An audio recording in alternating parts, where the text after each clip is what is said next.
ರಾಜ್ಯದಲ್ಲಿ ದ್ವೇಷ ಭಾಷಣಗಳಿಗೆ ಕಡಿವಾಣ ಹಾಕೋಕೆ ರಾಜ್ಯ ಸರ್ಕಾರ ಗುರುವಾರ ಕರ್ನಾಟಕ ದ್ವೇಷ ಭಾಷಣ ಮತ್ತು ದ್ವೇಷಾಪರಾಧಗಳ ಪ್ರತಿಬಂಧಕ ವಿಧೇಯಕ 2025 ವಿಧಾನಸಭೆಯಲ್ಲಿ ಅಂಗೀಕರಿಸಿದೆ. ಕಳೆದ ಬುಧವಾರ ಸದನದಲ್ಲಿ ಗೃಹ ಸಚಿವ ಡಾಕ್ಟರ್ ಜಿ ಪರಮೇಶ್ವರ್ ಅವರು ದ್ವೇಷ ಭಾಷಣ ಪ್ರತಿಬಂಧಕ ಮಸೂದೆಯನ್ನ ವಿಧಾನಸಭೆಯಲ್ಲಿ ಮಂಡಿಸಿದರು. ಚರ್ಚೆ ಬಳಿಕ ವಿರೋಧ ಪಕ್ಷಗಳ ತೀವ್ರ ವಿರೋಧದ ನಡುವೆನೇ ಗುರುವಾರ ಮಸೂದೆಯನ್ನ ಅಂಗೀಕರಿಸಲಾಗಿದೆ.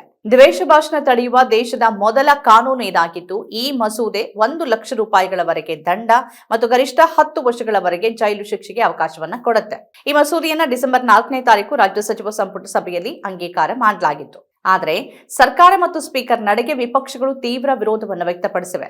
ಸ್ಪೀಕರ್ ಏಕಪಕ್ಷೀಯವಾಗಿ ನಡ್ಕೊಂಡಿದ್ದಾರೆ, ತಾರತಮ್ಯ ಎಸಗಿದ್ದಾರೆ ಅಂತ ವಿಪಕ್ಷಗಳು ಆಕ್ಷೇಪಿಸಿ ಸಭಾತ್ಯಾಗ ಮಾಡಿದ್ವು. ಪರಿಷತ್ನಲ್ಲಿ ಮಸೂದೆಗೆ ಸೋಲಾಗುವಂತೆ ಮಾಡುವ ಪ್ರಯತ್ನಗಳು ನಡೀತಾ ಇದೆ. ವಿಧೇಯಕವನ್ನ ಸಂಸದೀಯ ಸಮಿತಿಗೆ ಕಳಿಸಬೇಕು, ವಿಧೇಯಕದ ಕುರಿತು ಹೆಚ್ಚು ಚರ್ಚೆ ಆಗಬೇಕು. ಇದು ಅಭಿವ್ಯಕ್ತಿ ಸ್ವಾತಂತ್ರ್ಯದ ಮೇಲಿನ ದಾಳಿ ಅಂತ ಬಿಜೆಪಿ ಇದನ್ನ ಕರೆದಿದೆ. ರಾಜಕೀಯ ದ್ವೇಷದ ಕಾರಣದಿಂದ ಇದನ್ನ ತರಲಾಗಿದೆ ಅಂತಾನೂ ಆರೋಪಿಸಿದೆ. ಇದೇ ಕಾರಣಕ್ಕೆ ಸದನದಲ್ಲಿ ಮಸೂದೆಯ ಪ್ರತಿ ಹರಿದು ಘೋಷಣೆ ಕೂಗಿ ಆಕ್ರೋಶ ವ್ಯಕ್ತಪಡಿಸಲಾಯಿತು. ಈ ನಡುವೆ ಮಸೂದೆ ಅಂಗೀಕಾರಗೊಳ್ತಾ ಇದ್ದಂತೆ ಸಚಿವ ಭೈರತಿ ಸುರೇಶ್ ಅವರು ಹಾಗೆಯೇ ಬಿಜೆಪಿ ಶಾಸಕರುಗಳಾದ ಚನ್ನಬಸಪ್ಪ ಮತ್ತು ವೇದವ್ಯಾಸ್ ಕಾಮತ್ ನಡುವೆ ವಾಕ್ಸಮರವೇ ನಡೆದು ಕೋಲಾಹಲವೇ ನಡೆಯಿತು. ಭೈರತಿ ಸುರೇಶ್ ಅವರು ದ್ವೇಷ ಭಾಷಣ ಮತ್ತು ದ್ವೇಷ ಅಪರಾಧಗಳಿಗಾಗಿ ಕರಾವಳಿ ಕರ್ನಾಟಕ ಹೊತ್ತಿ ಉರಿತಾ ಇದೆ, ಅಲ್ಲಿ ಬೆಂಕಿ ಹಚ್ಚಿದ್ದೀರಿ, ಈಗ ಇಲ್ಲೂ ಬೆಂಕಿ ಹಚ್ತಿದ್ದೀನಿ ಅಂತ ಹೇಳಿದ್ರು.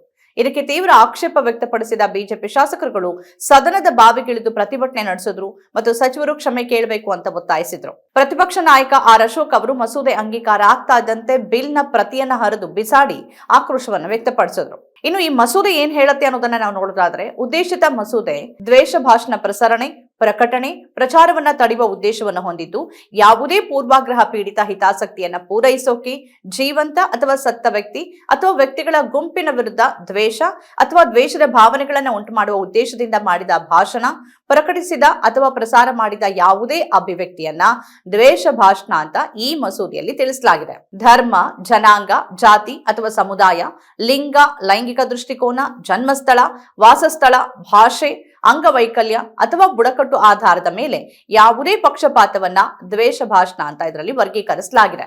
ಮೊದಲ ಬಾರಿಗೆ ದ್ವೇಷ ಭಾಷಣ, ದ್ವೇಷಾಪರಾಧಗಳಿಗೆ ಕನಿಷ್ಠ 1 ವರ್ಷ ಮತ್ತು ಗರಿಷ್ಠ 7 ವರ್ಷದವರೆಗೆ ಜೈಲು ಹಾಗೂ 50,000 ರೂಪಾಯಿ ದಂಡ ವಿಧಿಸೋಕೆ ಅವಕಾಶವನ್ನ ನೀಡಲಾಗಿದೆ. ಅಪರಾಧ ಏನಾದರೂ ಮತ್ತೆ ಪುನರಾವರ್ತನೆ ಆದ್ರೆ ಕನಿಷ್ಠ 2 ವರ್ಷದಿಂದ ಗರಿಷ್ಠ 10 ವರ್ಷದವರೆಗೆ ಜೈಲು ಶಿಕ್ಷೆ ಹಾಗೆಯೇ 1 ಲಕ್ಷ ರೂಪಾಯಿಗಳ ದಂಡವನ್ನ ವಿಧಿಸಬಹುದಾಗಿದೆ. ದ್ವೇಷ ಭಾಷಣ ಮತ್ತು ಅಪರಾಧಗಳು ಬರೀ ಕರ್ನಾಟಕದಲ್ಲಿ ಮಾತ್ರ ಅಲ್ಲ, ಇಡೀ ದೇಶದಲ್ಲೇ ಹೆಚ್ಚಾಗ್ತಾ ಇದೆ. ಅದಕ್ಕೆ ಕಡಿವಾಣ ಹಾಕೋದು ಅತ್ಯಗತ್ಯವಾಗಿದೆ.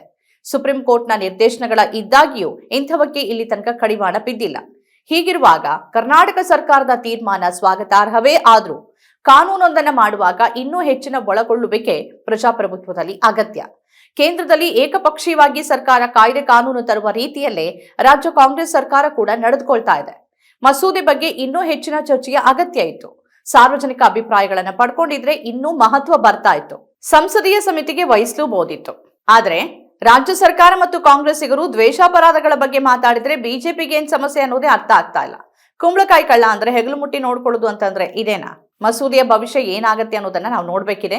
ಪರಿಷತ್ನಲ್ಲಿ ಒಂದ್ ವೇಳೆ ಅಂಗೀಕಾರ ಸಿಕ್ಕರೂ ಕೂಡ ರಾಜ್ಯಪಾಲರು ಸುಲಭದಲ್ಲಿ ಮಸೂದೆಗೆ ಅಂಕಿತವನ್ನ ಹಾಕ್ತಾರ ಅನ್ನೋ ಅನುಮಾನ ಇಲ್ಲಿದ್ದೇ ಇದೆ.